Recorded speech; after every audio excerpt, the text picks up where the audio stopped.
أعوذ بالله من الشيطان الرجيم. بسم الله الرحمن الرحيم.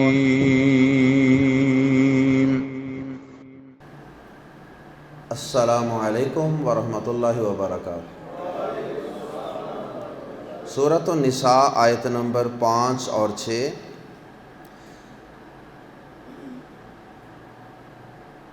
ان الحمد للہ والصلاة والسلام علی رسول اللہ اما بعد۔ اعوذ باللہ السمیع العلیم من الشیطان الرجیم من ہمزہ ونفخہ ونفثہ۔ وَلَا تُؤْتُوا السُّفَهَاءَ أَمْوَالَكُمُ الَّتِي جَعَلَ اللَّهُ لَكُمْ قِيَامًا وَارْزُقُوهُمْ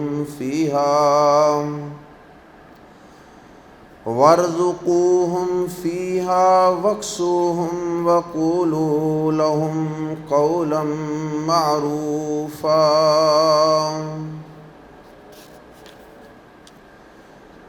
وَابْتَلُوا الْيَتَامَى حَتَّى إِذَا بَلَغُوا النِّكَاحَ فَإِنْ آنَسْتُم مِّنْهُمْ رُشْدًا فَادْفَعُوا إِلَيْهِمْ أَمْوَالَهُمْ وَلَا تَأْكُلُوهَا إِسْرَافًا وَبِدَارًا أَن يَكْبَرُوا وَمَنْ كَانَ غَنِيًّا فَلْيَسْتَعْفِفْ وَمَنْ كَانَ فَقِيرًا فَلْيَأْكُلْ بِالْمَعْرُوفِ فَإِذَا دَفَعْتُمْ إِلَيْهِمْ أَمْوَالَهُمْ فَأَشْهِدُوا عَلَيْهِمْ وَكَفَى بِاللَّهِ حَسِيبًا۔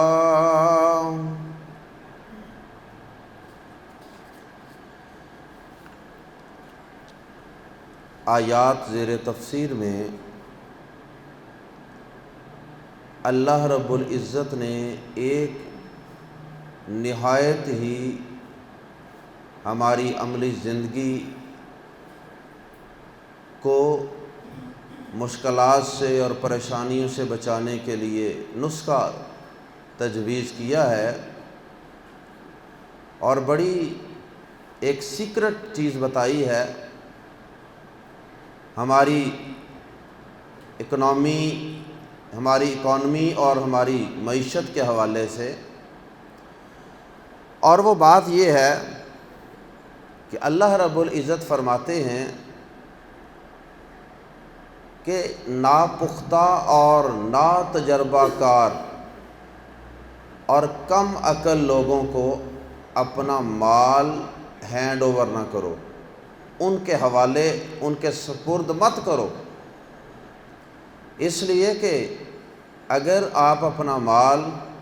کسی کم عقل کو، کسی بے وقوف کو، کسی ناتجربہ کار کو دے دیں گے تو وہ اس مال کو اجاڑ کے رکھ دے گا، اور صرف آپ ہی متاثر نہیں ہوں گے، وہ بھی متاثر ہوگا، اجاڑنے والا بھی، اور پھر آپ کی پوری نسل اور کئی نسلیں جو ہیں وہ اس سے متاثر ہوں گی۔ اس لیے اپنا مال وہ اتنی دیر تک اپنی بیوی کے ہینڈ اوور نہ کریں، اپنے بچوں کے ہینڈ اوور نہ کریں، اور اسی طرح سیاق و سباق کے مطابق یہ بھی کہا جا سکتا ہے کہ اگر آپ کے پاس یتیموں کا مال ہے تو وہ بھی آپ جب تک وہ ناپختہ ہیں، وہ اممیچور ہیں، کم عقل ہیں، وہ بزنس کو، کاروبار کو سمجھتے نہیں ہیں، آپ ان کے حوالے نہ کریں، ورنہ وہ قبل از وقت ہی اس کو اجاڑ کے رکھ دیں گے۔ تو آئیے قرآن مجید کے الفاظ میں پڑھتے ہیں۔ پہلی آیت کریمہ کے اندر تو بنیادی طور پہ یہی مسئلہ بیان ہوا ہے اور دوسری آیت کریمہ کے اندر یتیموں کے حوالے سے کچھ مزید مسائل کا اور ان کے دیگر کچھ حقوق کا تذکرہ ہے۔ وَلَا تُؤْتُوا السُّفَهَاءَ، اور نہ دو بے سمجھوں کو، نا تجربہ کار لوگوں کو، اموالکم، اپنے اموال، التی، جو جعل، بنائے ہیں، اللہ، اللہ نے، التی جعل اللہ، وہ جو بنائے ہیں اللہ نے، وہ اموال جو بنائے ہیں اللہ نے، لکم، تمہارے لیے، اصل میں تھا لیکم، لام لی کا معنی کے لیے، تو ضمیروں کے ساتھ مل کے یہ لام لی اکثر لامزہ والا بن جاتا، لکم، تمہارے لیے، قیامن، قائم رہنے کا ذریعہ، قائمن، قائم رکھنے والا، یا قائم رہنے کا ذریعہ، تمہارے قائم رہنے کا ذریعہ یا تمہیں قائم رکھنے کا ذریعہ اللہ پاک نے اس مال و دولت کو بنایا ہے۔ یعنی انسان کی زندگی جو ہے، ظاہر ہے کہ اس کے اندر انسان کو اپنی ضروریات پوری کرنے کے لیے مال و دولت کی ضرورت ہوتی ہے نا۔ مال ہوگا تو اسے انسان اپنے بچوں کے لیے، بیوی کے لیے نان و نفقہ کا، کھانے پینے کا بندوبست کر سکے گا، رہائش کا بندوبست کر سکے گا، اور اسی طرح اللہ کی راہ میں خرچ کر سکے گا، اور اسی طرح دین کے جتنے کام ہیں، مساجد ہیں، مدارس ہیں، دعوت و تبلیغ کا کام ہے، جہاد فی سبیل اللہ کے کام ہیں، تو سب پہ مال تو خرچ ہوگا۔ اس لیے فرمایا کہ اپنے اور بے سمجھوں کو اپنے مال نہ دو، التی جعل اللہ لکم قیاما، جو اللہ نے تمہارے قائم رہنے کا ذریعہ بنائے، ورزقو، اور دو، رزق کا معنی بھی یہی ہوتا ہے، کوئی نعمت عطا کرنا، ورزقو ہم، اور انہیں کھانے کو دو۔ رزق کا مطلب اگرچہ ہر نعمت ہوتی ہے، لیکن عام طور پہ یہ کھانے پینے کی چیزوں کے لیے استعمال ہوتا ہے۔ ورزقو ہم، اور انہیں کھانے کے لیے دو، فی ہا، اس میں سے، اور انہیں ان میں سے، یعنی ان اموال میں سے کھانے کے لیے دو۔ وقسو، اگر الگ الگ کر کے پڑھیں تو واو الگ ہے، اور اکسو، وا اور اکسو، پہننے کے لیے دو، ہم، انہیں ملا کے پڑھیں گے، وقسو ہم، اور انہیں پہننے کو دو۔ اللہ اکبر۔ وقولو، اور کہو، لہم، ان سے، قولاً، بات، معروفہ، اچھی، اور ان سے معروف بات کرو، اچھی بات کہو۔ مطلب یہ ہے کہ مال ان کے حوالے نہ کرو، اپنے بیوی بچوں کے، جب تک وہ سمجھدار نہ ہوں ان کے حوالے مت کرو۔ البتہ یہ ہے کہ ان اموال کو کنجوسی کرتے ہوئے سنبھال کے رکھ لینا، خزانے بنا کے رکھ لینا، بینک میں سنبھال دینا، دبا کے رکھ لینا، یہ بھی کوئی عقل مندی نہیں ہے۔ اس کو خرچ کرو اپنے ہاتھوں سے، بیوی پہ بھی خرچ کرو، بچوں پہ بھی خرچ کرو، اور اگر وہ تم سے مال کا مطالبہ کریں کہ ہمارے حوالے کریں، ہم خود اس کو استعمال کریں، اجاڑیں، تو پھر تم ان کو اچھی بات کرو، یعنی آسان طریقے سے ان کو سمجھا دو، لڑائی جھگڑا ڈالنے کے بجائے ان کو آسان طریقے سے سمجھا دیں کہ اس مال کا ذمہ دار اللہ پاک نے مجھے بنایا ہے۔ تو اس لیے ان لوگوں کو بھی غور کرنا چاہیے کہ جو سارا کچھ لا کے بیوی کے ہاتھ میں پکڑا دیتے ہیں، وہ اس کو اجاڑتی پھرے، وہ اس کو صحیح استعمال کرے، وہ غلط استعمال کرے، بچے پھر ماں سے پیسے غلط کاموں کے لیے بھی لے جاتے ہیں، اور مائیں چونکہ نرم دل ہوتی ہیں تو پھر اس کے نقصانات ہوتے ہیں۔ ہاں، اگر کوئی بیوی کسی کی بہت سمجھدار ہے، سلجھی ہے، اور وہ ایسی باتوں کو سمجھتی ہے، نفع نقصان کو، بچوں کے فائدے نقصان کو سمجھتی ہے، اور اس کو اللہ نے دین کی بھی سمجھ دی ہے، دنیا کا بھی شعور اور اویئرنیس دی ہے، تو ایسی بیوی کو اگر آدمی پیسے پکڑا دے تو کوئی حرج کی بات نہیں ہے۔ نبی صلی اللہ علیہ وسلم کی ایک حدیث ہے صحیح الجامع میں اسی آیت کے حوالے سے، آپ نے فرمایا کہ 3 لوگوں کی دعا اللہ پاک قبول نہیں فرماتے۔ ایک وہ شخص جس کی عورت بڑی ہی بد خلق اور بد کردار ہو، لیکن اس کے باوجود وہ اس کو طلاق نہ دے، دیوس بن کے ساری زندگی بےزتی کرواتا رہے۔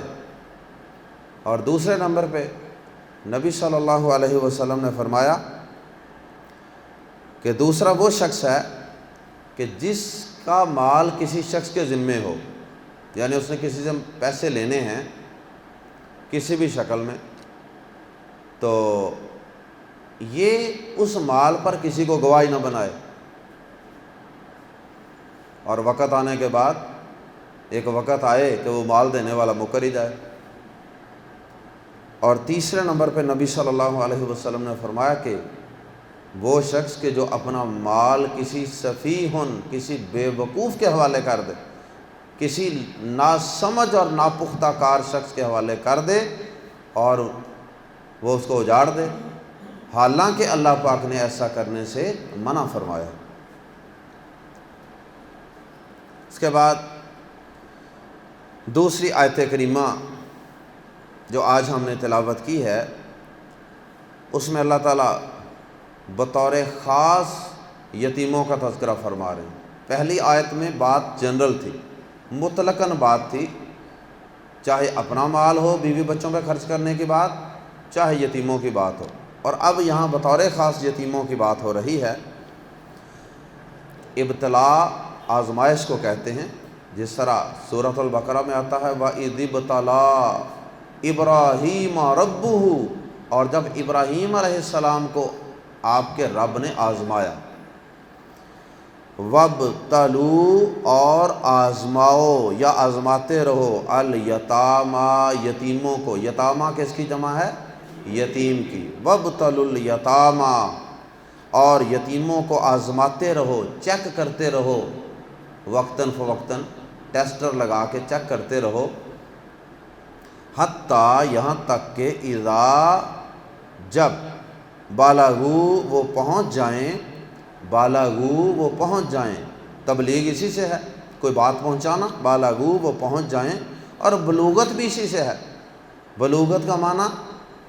کہ ایک خاص زندگی کی ایک خاص سٹیج ہے جہاں تک بچہ پہنچ جائے تو ہم کہتے ہیں یہ بالغ ہو گیا، اس کی ابھی وضاحت کرتے ہیں۔ حتیٰ اذا بالغوا، یہاں تک کہ جب وہ پہنچ جائیں، النکاح، نکاح کو، نکاح سے مراد یہاں بلوغت ہے، نکاح کو پہنچ جائیں یعنی نکاح کی عمر کو پہنچ جائیں، مراد بلوغت کو پہنچ جائیں، میچورٹی کو پہنچ جائیں۔ اور میچورٹی یا بلوغت وہ عمر ہوتی ہے جب کسی بچے کو احتلام ہونا شروع ہو جائے، سوتے میں بچہ جو ہے اس کو احتلام ہو جاتا ہے، اس کے کپڑے خراب ہو جاتے ہیں، اس پہ غسل واجب ہو جاتا ہے۔ والدین کو چاہیے کہ وہ اپنے چھوٹے بچے جو ہیں جو بلوغت کے قریب ہوتے ہیں، یعنی 10 سال کے بعد خصوصاً نظر رکھیں، 11 سال 12 سال 14 سال میں بچے جا کے بالغ ہو جاتے ہیں۔ بچیاں جو ہیں وہ اس سے بھی جلدی ہو جاتی ہیں، اور آج کل کچھ خوراکیں ہمیں اس طرح کی کھلائی جا رہی ہیں کہ بچے بچیاں قبل از وقت ہی بالغ ہو رہے۔ اللہ اکبر۔ تو والدین کو نظر رکھنی چاہیے، ان مائیں جو ہیں بچوں کے کپڑے وغیرہ دیکھتی رہیں تو اس سے بھی اندازہ ہو جاتا ہے، اور بچوں کو اس حوالے سے اویئرنیس دینی چاہیے نہایت آسان طریقے سے، تاکہ بچوں کو قبل از وقت ان باتوں کا پتہ ہو، نہ کہ ان کے ساتھ اچانک یہ معاملہ ہو اور وہ پریشان ہو جائیں اور وہ باہر اپنے کسی دوست سے یا اپنے کسی موبائل سے، انٹرنیٹ سے، گوگل سے پوچھتے پھریں، اور پھر کام زیادہ خراب ہو جائے اور وہ ڈی ٹریک ہو جائیں، بے راہ روی کا شکار ہو جائیں۔ اس سے پہلے بچوں کو یہ باتیں اچھے طریقے سے، آسان طریقے سے سمجھا دینی چاہیے۔ تو عورتیں جو ہیں بچیاں، وہ جب ان کو مینسز آنے شروع ہو جائیں، حیض آنا شروع ہو جائے، تو اس وقت وہ بالغ ہو جاتی ہیں۔ اور اس کے علاوہ اب یہ تو والدین کو ہی پتہ ہوتا ہے عام طور پہ، ان 2 چیزوں کے متعلق تو والدین ہی زیادہ جانتے ہوتے ہیں۔ اور علی رضی اللہ تعالیٰ عنہ نے اس کے متعلق ایک حدیث کے اندر اشارہ کیا ہے، سنن نبی داود کے اندر حدیث ہے، وہ فرماتے ہیں کہ میں نے نبی صلی اللہ علیہ وسلم سے یہ بات یاد رکھی ہے کہ احتلام کے بعد یتیمی نہیں ہے، احتلام کے بعد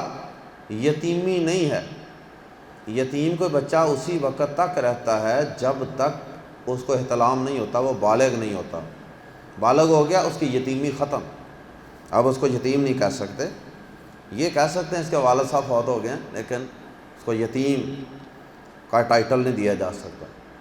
اسی طرح علی رضی اللہ تعالیٰ عنہ فرماتے ہیں کہ میں نے ایک اور بات بھی یاد رکھی نبی صلی اللہ علیہ وسلم سے کہ صبح سے لے کے شام تک خاموشی نہیں ہے، یعنی خاموشی کا روزہ رکھنا، چپ کا روزہ رکھنا، یہ بھی اسلام میں نہیں ہے۔ اس کے علاوہ بلوغت کی ایک اور علامت و نشانی بھی ہے۔ غزوہ احزاب کے اندر مدینہ منورہ کے اندر یہودیوں کے کچھ قبائل موجود تھے۔ ایک قبیلے کا تو آپ نے جلا وطن کر دیا تھا ان کی شرارتوں کی وجہ سے، لیکن بنو قریظہ قبیلہ اندر ہی موجود تھا۔ جب سارے کافروں کی اتحادی فوج نے مدینہ پہ حملہ کیا تو عین اس وقت یہ بنو قریظہ جو تھے انہوں نے عہد شکنی کر دی۔ عہد و پیمان یہ تھا کہ کوئی بھی مدینہ پہ حملہ کرے گا تو ہم مل کر مدینہ کا دفاع کریں گے، لیکن انہوں نے عہد شکنی کر دی۔ اب غزوہ احزاب سے فارغ ہو کر کافروں کو بھگانے کے بعد اگلے ہی دن نبی صلی اللہ علیہ وسلم نے اللہ کے حکم سے صحابہ سے کہا کہ چلو اب غزوہ بنو قریظہ کے لیے، بنو قریظہ کے یہودیوں سے لڑنے کے لیے چلو۔ انہوں نے عین وقت پہ ہمارے ساتھ غداری کی اور ہماری پیٹھ کے اندر چھرا گھونپا پیچھے سے، تو ان کے ساتھ پھر لڑائی کے لیے نبی صلی اللہ علیہ وسلم نکلے، صحابہ نکلے۔ تو ان کے مردوں کو جب قید کر لیا گیا تو اب فیصلہ یہ ہوا کہ جو بچے ہیں ان کو قتل کرنا اسلام میں منع ہے، بچوں کو قتل کرنا، عورتوں کو قتل کرنا اور بہت ضعیف لوگوں کو قتل کرنا، لیکن جو جوان تھے، جو لڑنے کے قابل تھے، وہ کل کو پھر دوبارہ لڑ سکتے تھے۔ تو اور انہیں ویسے بھی غداری کی تھی، عہد شکنی کی تھی، اس کی سزا بھی دینی تھی۔ تو اس وقت پھر جو جوان تھے، بالغ تھے، ان کو قتل کرنا تھا، تو نبی صلی اللہ علیہ وسلم نے پھر یہ طریقہ بتایا تھا کہ ان کے زیر ناف بال چیک کیے جائیں، جس کو ناف کے نیچے بال اگے ہوئے ہیں صحیح وہ بالغ ہے، اور جس کو ابھی تک بال نہیں اگے ہیں اس کو نابالغ اور بچہ سمجھتے ہوئے اس کو چھوڑ دیا جائے اور باقی نوجوانوں کو قتل کر دیا جائے۔ بہرحال یہ بھی بلوغت کی ایک علامت اور نشانی ہے، مونچھیں وغیرہ اگائیں یا ناف کے نیچے جو بال ہیں وہ اگائیں۔ تو اللہ پاک نے یہاں فرمایا کہ وَابْتَلُوا الْيَتَامَى، اور آزماتے رہو یتیموں کو، حتیٰ یہاں تک کہ اِذَا بَلَغُوا النِّکَاحَ، یہاں تک کہ جب وہ بلوغت کو پہنچ جائیں یا نکاح کی عمر کو پہنچ جائیں۔ اب آزماتے رہو، کیسے آزماؤ گے؟ تھوڑا سا مال دے دیا، 100 200 500، جاؤ یہ شاپنگ کر کے لاؤ، یہ سبزی خرید کے لاؤ، یہ فروٹ خرید کے لاؤ، یا تھوڑے سے پیسے دے کے کچھ چھوٹا سا بزنس کرنے کے لیے کہہ دیا کہ جاؤ اس کو بیچ کے آؤ، یہ ایک یا 2 بکری کے بچے ہیں، ان کو بیچ کے آؤ مارکیٹ میں۔ تو یہ آزمانے کے طریقے ہیں جس سے پتہ چل جائے گا کہ بچہ کتنا کچھ سیانہ اور سمجھدار ہے۔ تو جب آپ کو لگے کہ اب بلوغت کو بھی پہنچ گیا ہے اور سمجھدار بھی ہو گیا، یہ دونوں چیزیں ہونی ضروری ہیں، تو فرمایا فَإِن، پھر اگر آنستم، پھر تم معلوم کرو، آنستم انس سے ہے، انس ہوتا ہے نا پیار ہو جانا کسی چیز سے، فیملیئر ہو جانا۔ فَإِن آنستم، پھر اگر تم معلوم کرو، محسوس کرو، منہم ان سے، رشدن کچھ سمجھداری، رشدن نکرہ ہے 2 زبروں کی وجہ سے، اس لیے ترجمہ کر رہے ہیں کچھ سمجھداری، رشد و ہدایت، سیدھے راستے پر ہونا، صحیح ہونا، عقل مند سمجھدار ہونا۔ فَإِنْ آنَسْتُم مِّنْهُمْ رُشْدًا، پھر اگر تم ان سے کچھ سمجھداری معلوم کرو، فَادْفَعُوا، فدفعوا تو سپرد کر دو، فدفعوا کا معنی دفاع کرنا بھی ہوتا ہے، سپرد کرنا، فدفعوا تو سپرد کر دو الیہم ان کے، اموالہم ان کے مال، جب ان میں تمہیں کچھ سمجھداری محسوس ہو جائے بلوغت کے بعد، تو اس کے بعد پھر تم انہیں ان کے مال ہینڈ اوور کر دو، ان کے سپرد کر دو۔ ولا تأکلوها، ایک اور مسئلہ بھی سمجھ لو یتیموں کے مال کے حوالے سے۔ ایک مسئلہ تو یہ ہو گیا کہ ان کے مال کی حفاظت کرنی ہے جب تک وہ بالغ اور سمجھدار نہ ہو جائیں، ان کے بھی حوالے نہیں کرنا، خود بھی نہیں کھانا اور ان کے حوالے بھی نہیں کرنا اجاڑنے کے لیے۔ دوسرا مسئلہ یہ کہ فرمایا ولا تأکلوها، اور نہ انہیں کھاؤ، اسے کھاؤ نہیں ترجمہ کرنا واحد میں، ایک مال کی بات نہیں ہو رہی، اموال کئی مال ہو سکتے ہیں نا، ادھر بھی ہے ادھر بھی ہے ادھر بھی ہے، کئی مال ہیں۔ ولا تأکلوها، اور نہ کھاؤ انہیں اسرافاً، فضول خرچی کرتے ہوئے، اسراف کرتے ہوئے، وبداراً، اور جلدی کرتے ہوئے، ان کہ یکبرو وہ بڑے ہو جائیں، اس خدشے سے کہ وہ بڑے ہونے والے ہیں بچے، تو مال بڑے ہو کر انہوں نے لے لینا ہے، تو اب ٹائم تھوڑا ہی رہ گیا، 6 مہینے سال، جتنا اجاڑنا ہے یتیموں کا مال اجاڑ لو، اور ان کا مال جو ہے وہ جلدی جلدی کھاؤ، 2 ٹائم کی بجائے 4 ٹائم روٹی پکاؤ، فروٹ بھی زیادہ لاؤ، تاکہ جلدی جلدی ان کا مال کھا سکیں۔ اب اگر کوئی ایسا کرتا ہے تو ظاہر بدنیتی ہوگی، جہاں 1000 روپے کی ضرورت ہے وہاں 2000 خرچ کر دیا، یہ اسراف ہے۔ تو فرمایا کہ اور فضول خرچی کرتے ہوئے اور اس سے جلدی کرتے ہوئے انہیں مت کھاؤ کہ وہ بڑے ہو جائیں گے۔ ایک اور تیسرا مسئلہ کہ کیا یتیموں کی پرورش کرنے والا شخص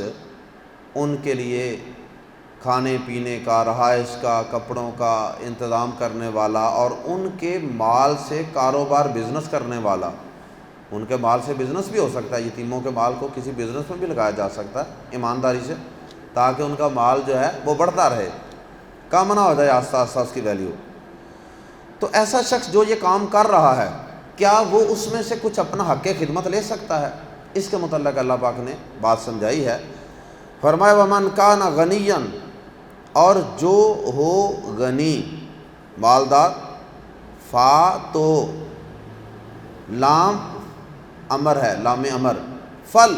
جو لام پیچھے مل کے سائلنٹ ہو جائے اسے لام امر کہتے ہیں، فل تو چاہیے، یستعفف وہ بچے، عفت و عصمت اسی سے ہے نا، اپنی عزت کو بچانا، اس کو کہتے ہیں عفت، پاک دامنی۔ تو یستعفف اس کے اندر کچھ زائد حروف ہیں، اس لیے ہم ترجمہ کر رہے ہیں، فل یستعفف تو چاہیے